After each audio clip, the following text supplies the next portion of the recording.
Hey everybody, it's Angie from Trips with Angie, and today we're going to be talking about Mexico.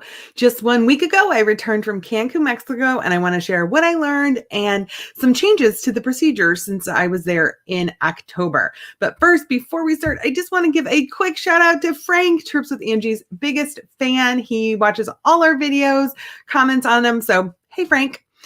Before we really dive into all of the procedure and processes and how COVID is impacting travel to Mexico, I just want to put up a reminder that both the State Department, the United States State Department, and the CDC have issued level 4 do not travel warnings. So keep that in mind. I think what's really important as you think about your travel is evaluating the risk versus reward. You know, a lot of times people will email me and say, is it safe? And that is one of the hardest questions to answer because is anything ever really safe? We take a risk when we drive in a car, when we get on an airplane.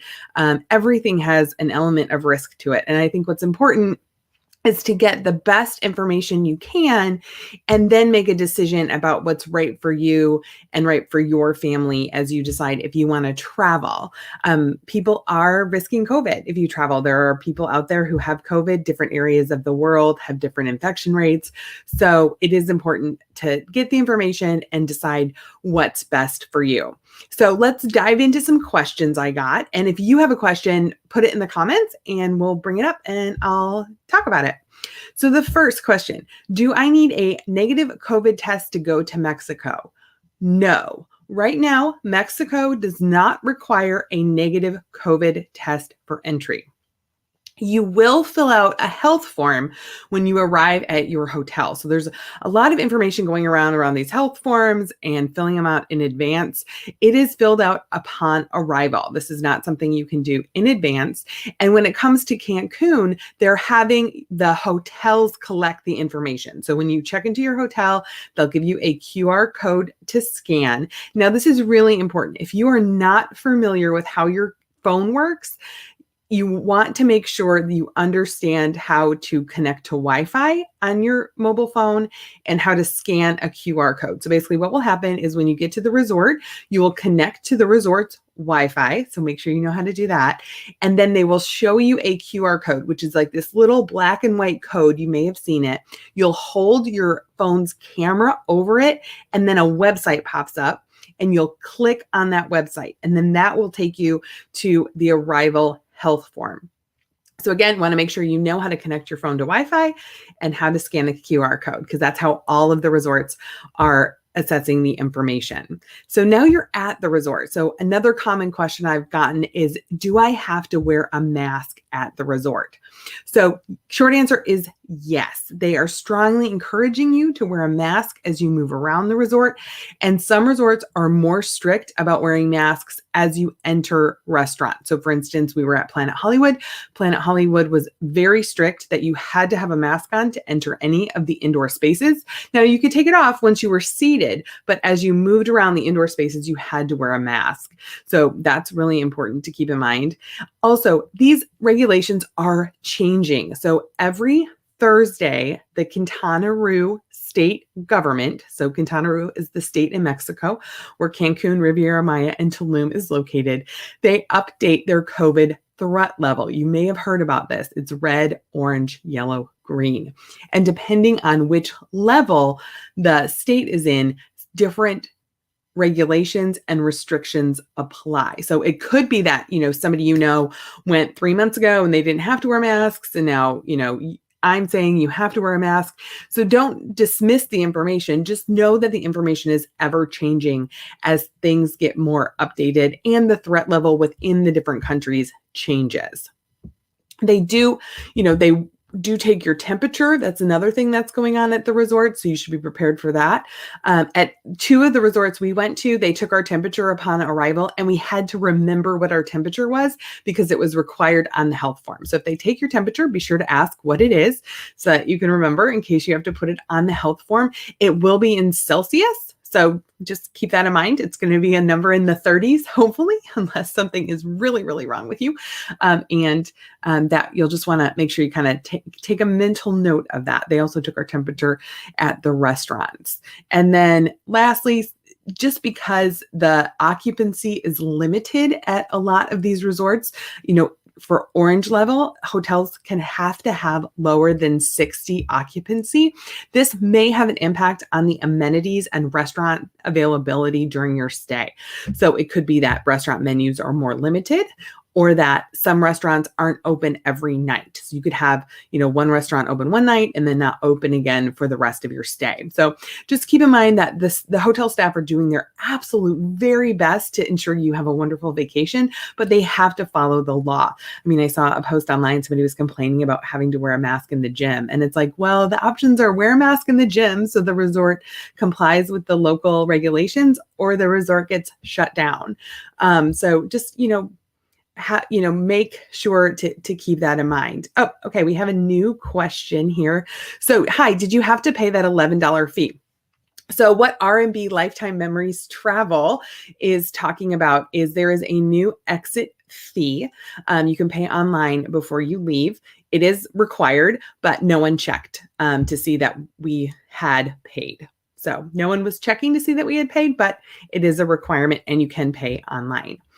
So another question we got was, I heard Mexico is going into lockdown. Is that true? So there was a USA Today article over the last week. I think we were actually on our way to the airport last Saturday when I got a notice from a client like, Mexico's going into lockdown. And basically what that was the governor of Quintana Roo, again, the state where Cancun, Riviera Maya, and Tulum is located, was warning residents to really take COVID seriously. Otherwise, the state would go into red status. So the state saw an increase in COVID infections after Easter, partly because of Americans coming down for the Easter holiday and partly because of people having more informal gatherings. And so there has been a lot of statements by the governor that, we really need to get back into making sure that we're social distancing, wearing masks, hand sanitizer. The whole process is to keep the COVID infection rate within the state of Quintana Roo under control. So that's really important to keep in mind. So you may see that coming up as things move forward. So it is kind of a bubble time, so to speak, within that state. So they really don't want the COVID infections to go any higher. And again, that rating comes out every Thursday. So just keep that in mind that you may start to see newspaper articles again this Thursday. Okay, next up, do I need to take a COVID test at the resort if I am vaccinated? If you are returning to the United States requires proof of a negative COVID test taken within 3 days or 72 hours of your departure flight back to the US. Even if you are vaccinated. So everyone over the age of 2 needs to have proof of a negative test. Now, mostly all of the all-inclusive resorts are including the antigen test in your stay and will arrange for you to take it on site. So at Planet Hollywood Cancun, we took it. It was about an hour process, but that was because they printed the results for us. And we walked away with printed results. Now, a lot of other resorts, you'll do the nasal swab, and then you will get your results back after 8 or 9 o'clock at night that same day. So it just depends how the resort is doing it, but you will need proof of that test. And it's really important to keep this in mind. If you are traveling to Cancun with kids, the kids have to take the test. So if you think that's going to be a huge issue or a huge problem, maybe reconsider waiting until the test is no longer required to fly back into the US. So then in terms of other forms you're going to need to fly home, there is a new website that Mexico has put together. It's down here. You can set up an account. And it's an app as well where you can set up an account, and this includes the health form you have to fill out for departure. So remember we talked about arrival, you're going to fill out that form at the hotel. But before you fly back, when you check in at your airline for your flight back to the US, you have to show that you filled out the health form for the departure from Mexico. And this is the website you'll go to. You'll set up an account, you'll fill out your form, and then you can add companions. So I was able to fill out my my form, pass the phone to my husband. He filled out his form. We both got our QR codes with the green check marks showing we had filled it out appropriately. And we were able to show that when we checked in at JetBlue. They also checked it as we approached security. I highly recommend taking a screenshot of this QR code so you have it, because otherwise you have to connect to the Wi-Fi at the airport, which gets a little tricky. Like, we saw a lot of people struggling with this. They got up to the JetBlue counter. The JetBlue counter pointed to the QR code to go to this website to fill out this form. People were really struggling with it. They were struggling to get on Wi-Fi. They were struggling to fill out the form. It's very stressful. You're standing in line. So I highly recommend before you leave for Mexico, you go to this website and you set up your account. You won't be able to fill out the form until 12 hours. You have to be within the 12-hour window prior to your flight's departure time to have access to fill it out. But at least you'll have it registered. You'll be filling it out on the resort's Wi-Fi, which is a little bit easier to manage, so that once you get to the airport, you have that screenshot of the QR code that you're going to need to go through security. So those are the big highlights. We had a wonderful time. We had a great time at the resort. People are definitely still having fun, still enjoying Mexico. But just keep in mind that there are some additional processes and procedures to follow. And these are the procedures for Cancun. When we went to Cabo, it was slightly different. So this is just flying in and out of the Cancun airport. If you're ready to head to Mexico, I'd be happy to plan your trip for you. If you don't already have a travel agent, just email Angie at tripswithangie.com. Have a great day.